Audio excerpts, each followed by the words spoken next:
The question is, show that the function given by fx is equal to sin x is strictly increasing in 0 to pi by 2 open interval, strictly decreasing in pi by 2 to pi open interval, neither increasing nor decreasing in 0 to pi open interval.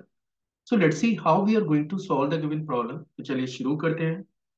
तो देखिए, first of all तो मैं थोड़ा सा question के part को एक बार आपको समझा देता हूँ कि ये क्वेश्चन है क्या। आपको एक फंक्शन गिवन है f x is equal to sine x, और आपको ये वेरीफाई करना है, इनफैक्ट ये तीन स्टेटमेंट आपको प्रूव करने हैं कि ये जो फंक्शन है वो 0 और पाई बाय 2 के ओपन इंटरवल में एक स्टिकली इंक्रीजिंग कर्व है। सेकंड पार्ट है कि मुझे ये प्रूव करना है कि ये पाई बाय 2 और पाई के ओपन इंटरवल में डिक्रीजिंग कर्व है, और तीसरा पार्ट ये है कि मुझे ये प्रूव करना है कि ये 0 और पाई के ओपन इंटरवल में ना तो इंक्रीजिंग है और ना ही ये डिक्रीजिंग है। तो ऑब्वियस सी बात है, पहले तो हमें यही क्लियर होना चाहिए कि स्टिकली इंक्रीजिंग का क्या मतलब होता है, स्टिकली डिक्रीजिंग का मतलब क्या होता है, और नाइदर इंक्रीजिंग नॉट डिक्रीजिंग का क्या मतलब होता है। जैसे मान के चलिए मैं यहाँ पे कर्व को प्लॉट करूं, चलिए मैं यहाँ पे एक ग्राफ बना देता हूं। लेट मैंने ये एक ग्राफ प्लॉट किया, ठीक है। तो यहाँ पे आप देख सकते हैं कि जैसे जैसे आप एक्स कोऑर्डिनेट की वैल्यू इंक्रीज कर रहे हैं, जैसे जैसे आप एक्स कोऑर्डिनेट इंक्रीज कर रहे हैं, आपके पास value of the Y axis भी इंक्रीज कर रहे हैं। अगर आपके पास कोई भी ऐसा फंक्शन है जो इस कंडीशन को मेंटेन कर रहा है, तब हम ये क्लेम करते हैं कि ये फंक्शन एक स्टिकली इंक्रीजिंग कर्व होगा।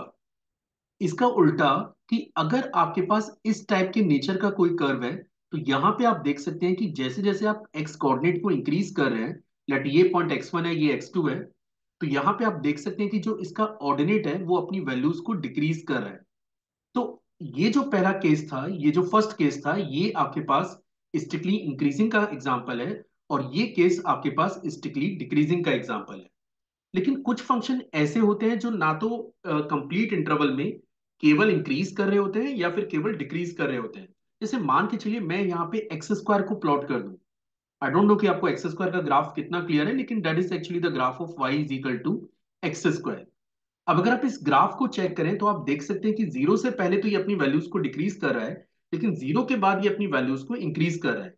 तो ऐसे वो सारे फंक्शन जो इस कंडीशन को मेंटेन करें, जो कुछ इंटरवल में या एक इंटरवल में डिक्रीज कर रहा है और एक इंटरवल में इंक्रीज कर रहा है, मतलब उसमें दोनों नेचर है।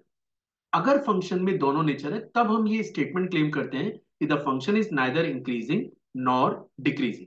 ठीक है। अब जिस क्वेश्चन पे हम लोग काम करने जा रहे हैं, तो जिन लोगों का ग्राफ का कॉन्सेप्ट ठीक है, मतलब जैसे अगर मैं आपसे पूछूं कि भाई आप साइनिक्स का ग्राफ बना दीजिए। अब जिन बच्चों को साइनिक्स का ग्राफ आता है उनके लिए ये इश्यू नहीं है, वो तो आप देख के ही आप समझ सकते हैं। जैसे आप देख सकते हैं कि अगर मैं साइनिक्स की ग्राफिंग करूं, तो 0 और पाई के बिटवीन लगभग ग्राफ ये रहता है। ये आपकी लोकेशन है एक्स इज इक्वल टू 0, ये आपकी लोकेशन है x is equal to pi, और यहाँ पे इन बिटवीन एक लोकेशन है x is equal to pi upon 2। अब आप देख सकते हैं कि 0 और पाई बाय 2 के बिटवीन जब आप चेक करेंगे, केवल 0 और पाई बाय 2 के बिटवीन जब आप चेक कर रहे हैं, तो ये कर्व एक इंक्रीजिंग कर्व है। अगर आप पाई बाय 2 और पाई के ओपन इंटरवल में चेक करते हैं, तो आप देख सकते हैं कि वैल्यूज आपकी डिक्रीज होती जा रही है। और अगर आप एंटायर इंटरवल को यूज कर लेते हैं, मतलब 0 और पाई का ओपन इंटरवल यूज कर लेते हैं, तो इस टोटल इंटरवल में क्योंकि ये इंक्रीज भी कर रहा है और क्योंकि ये डिक्रीज भी कर रहा है, तब हमने ये स्टेटमेंट पास किया कि the given function is neither increasing nor decreasing. पर ये सारी इंफॉर्मेशन अगर आप स्कूल में लिखेंगे तो मे बी आपको वो मार्क्स का इशू आ जाए। तो अब मैं बात करता हूँ कि इनकेस अगर आप इसे कैलकुलस की हेल्प से क्लेम करने जा रहे हैं, तो फिर आपके पास प्रोसेस क्या है। तो सबसे पहले हमें ये समझना होगा कि हमें कैसे पता लगता है कि कोई फंक्शन इंक्रीजिंग कब होगा, डिक्रीजिंग कब होगा, नॉन इंक्रीजिंग नॉन डिक्रीजिंग कब होगा।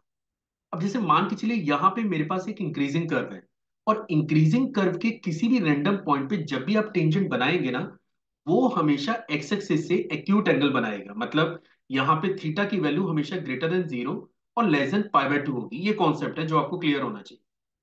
दूसरा कॉन्सेप्ट ये है कि अगर आपके पास कोई एक डिक्रीजिंग कर्व है, लेट ये मैंने एक डिक्रीजिंग कर्व प्लॉट किया, डिक्रीजिंग कर्व के किसी भी रैंडम पॉइंट पे जब आप टेंजेंट बनाएंगे, let this angle is of theta, तो ये जो एंगल है ये हमेशा 90 डिग्री से ज्यादा और 180 डिग्री से कम रहेगा। तो अगर वो केवल मतलब थीटा अगर आपका 0 और पाई बाय 2 के बिटवीन है, तो वो कर्व इंक्रीजिंग होगा। और थीटा अगर आपका पाई बाय 2 और पाई के बिटवीन है तो वो कर्व डिक्रीजिंग होता है। अब अगर थीटा आपका 0 और पाई बाय 2 के बिटवीन है, इसका मतलब टेंजेंट की जो वैल्यू है वो ग्रेटर देन 0 होनी चाहिए, और इस केस में जो इस एंगल का टेंजेंट है वो आपका लेस देन 0 होना चाहिए।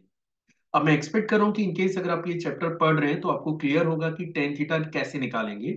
अगर मुझे इस कर्व के किसी भी रैंडम पॉइंट पे टेंजेंट का स्लोप निकालना है, जिसको आप टेन थीटा भी क्लेम करते हैं, तो इसके लिए आपको फंक्शन को डिफरेंशिएट करना पड़ता है।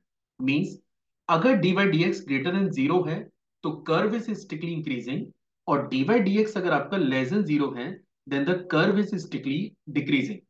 तो चलिए अब फंक्शन के ऊपर काम करते हैं। क्वेश्चन में जो फंक्शन आपको दे रखा है आप चेक कर सकते हैं कि फंक्शन आपके पास है f x is equal to sine x. ठीक है, तो मुझे पता करना है कि ये कब इंक्रीजिंग है, कब डिक्रीजिंग, और कब ये नॉन मोनोटोनिक फंक्शन है या फिर नॉर इंक्रीजिंग नॉर डिक्रीजिंग। तो इसके लिए हमें क्या करना होगा, सबसे पहले हम लोग इस फंक्शन को डिफरेंशिएट करेंगे। जैसे ही मैं इसको डिफरेंशिएट करूंगा तो फंक्शन मुझे मिल रहा है cos x। अब जैसा कि आप जानते हैं कि ये जो cos x है ये फर्स्ट क्वाड्रेंट में पॉजिटिव होता है, और मैंने कहा था कि अगर इसका फर्स्ट डेरिवेटिव पॉजिटिव आता है तो ये कर्व इंक्रीजिंग होगा। अब क्योंकि cos x की वैल्यू ग्रेटर देन 0 आपको तब मिलती है जब x आपका 0 और पाई बाय 2 के ऊपर इंटरवल में लाई करता हो। तो अपन ये कमेंट कर सकते हैं कि ये जो एफ एक्स फंक्शन है which is your sine x, ये एक इंक्रीजिंग कर्व है between x belongs to 0 to pi by 2 open interval.